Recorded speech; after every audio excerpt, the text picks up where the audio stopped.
Արևմուտքի փորձագետների կարծիքով Ռուսաստանի քաղաքական վերնախավի մոտ նկատելի են դժգոհության եւ խումհարի նշաններ ամերիկյան նախագահական ընտրություններում Դոնալդ Թրամփի հաղթանակով պայմանավորված խանդավառությունը եւ գերտերության հետ արկա վիճելի հարցերը արագ լուծելու հույսերը աստիճանաբար հոդս են ցնդում։ Թրամփը երեկ խոսել է իր վարչակազմի աշխատանքի ազգային անվտանգության հարցերով խորհրդական Մայքլ Ֆլինի հրաժարականի, ահաբեկչության դեմ պայքարի եւ Մոսկվայի հետ կապերի մասին, իրական կամ մտածածին։ It would be great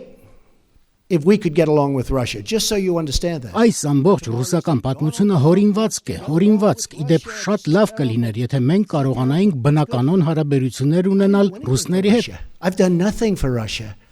Այդուհանդերձ Թրամփը երեկ դժգոհությամբ է խոսել Ռուսաստանի որոշ գործողությունների, մասնավորապես ամերիկյան առափնյա տարածքից ոչ հեռու ռուսական հետախուզական ռազմանավի հայտնվելու մասին։ Դա ըստ Միացյալ Նահանգների նախագահի ռուսական սադրանք է, որին Մոսկվան դիմել է հասկանալով, որ տեսանելի ապագայում ռուս-ամերիկյան հարաբերություններում բարելավում չի լինի։ And probably Putin said, he's sitting behind his desk and he's saying,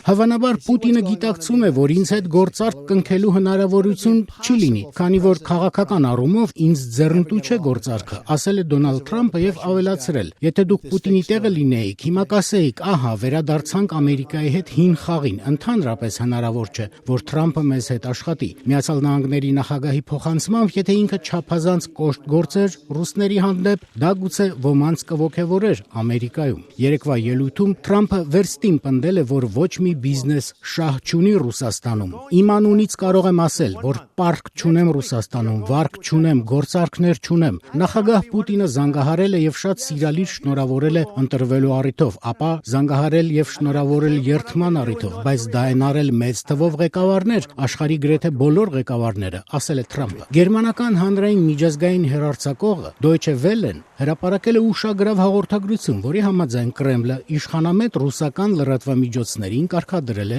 այլևս չգովաբանել Թրամփին եւ առնվազն նրան չներկայացնել որպես գործիչ, որի նախագահության օրոք Մոսկվայի եւ Վաշինգտոնի հարաբերությունները կծաղկեն, կբարգավաճեն։ Ըստ թղթակցի, խմբագրություններին իջեցվել է շրջաբերական ամերիկյան զարգացումների լուսաբանումը նվազագույնի հասցնելու մասին։